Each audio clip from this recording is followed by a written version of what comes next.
Wonderful Friday. And oh my goodness, I just ate a whole pack of cherries. That's not good. But anyway, that's why, even though it looks like lipstick. But anyway, hope you're having a great afternoon, evening. And it's time for a story. Afternoon story. Kamala Harris. How about that? Kamala Harris, Rooted in Justice. And this is by Nikki Grimes. And the illustrations are by Laura Freeman. Okay. Let's see if we could get some inspiration from Kamala. We know that I think the closing arguments are taking place with Fani Willis. You know, as far as that case, I don't think she took the stand, but oh, what a mess. But anyway, we're hoping, praying for the best. But I know I read or I heard a few months before all this went down, Fani Willis and some of her team members went to the White House and met with Kamala Harris. So not because they're sorors, and we were talking about that and earlier today in my first class, my advisory class, we were talking about the history of HBCUs and sororities and fraternities. And I'm not saying that that's the reason that they connected, but there's some information to extract from Kamala Harris's life. And I thought I knew a lot, but let's be open. Let's be open. She's a beautiful woman. I really like her hubby, Doug, and how supportive he is. And I just enjoy their marriage. So I hope everything is great. Oh my goodness. Is this? Oh, this is going to be a long story. Okay, Eve. Oh my goodness. Eve slammed the door when she got home from first grade. Eve better light. Eve, you know we don't slam doors around here. Well, I just put the around here just for, you know, creative license. Anyway, in this house, we don't do that, her mom said. What's going on? Teacher asked what we wanted to be when we grew up. And I said, president. And Calvin said, girls can't be president, stupid. Well, he's wrong, said her mother. Girls can grow up to be president. In fact, a girl from right here in Oakland hopes to be president one day. So setting it up here. Kamala's family line was a strong... Okay, hold on. Skip some pages here. Life is a story. You write day by day. Kamala's begins with a name. That means lotus flower.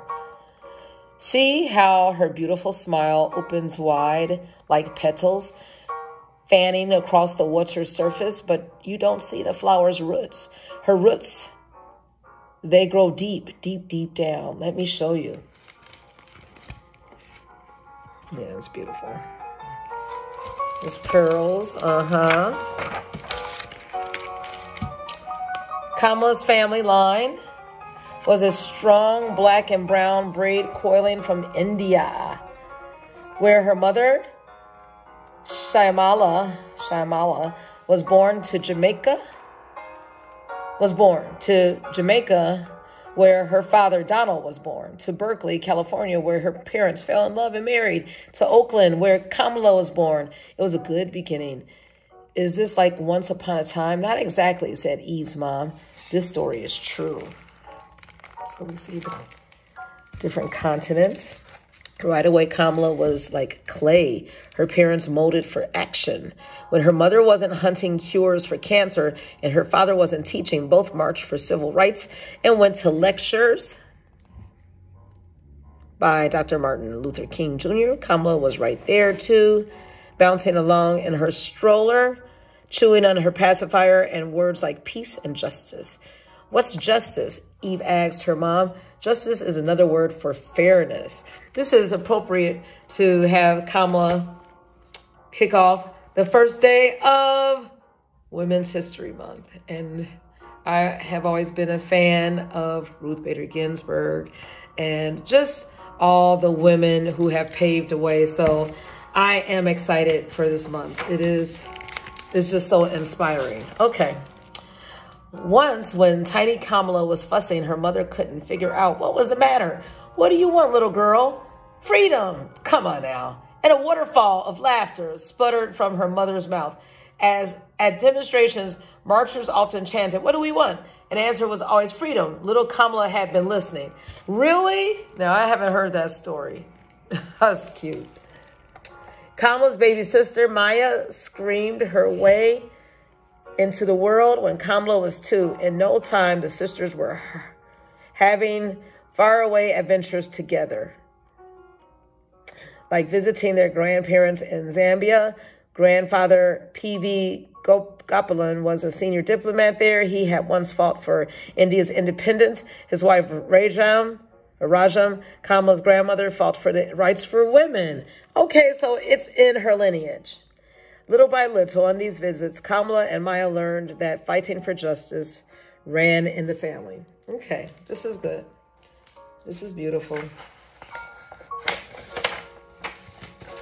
Sadly, when Kamala was 7, her family squeezed into a different shape. Her parents divorced, and her daddy moved to Palo Alto, while mommy and the girls packed for the flatlands, the black working class area in Berkeley. Having a long-distance daddy can make your heart hurt, yeah. But Kamala knew neighbors, welcomed her family with smiles and helping hands, warm as the sunshine.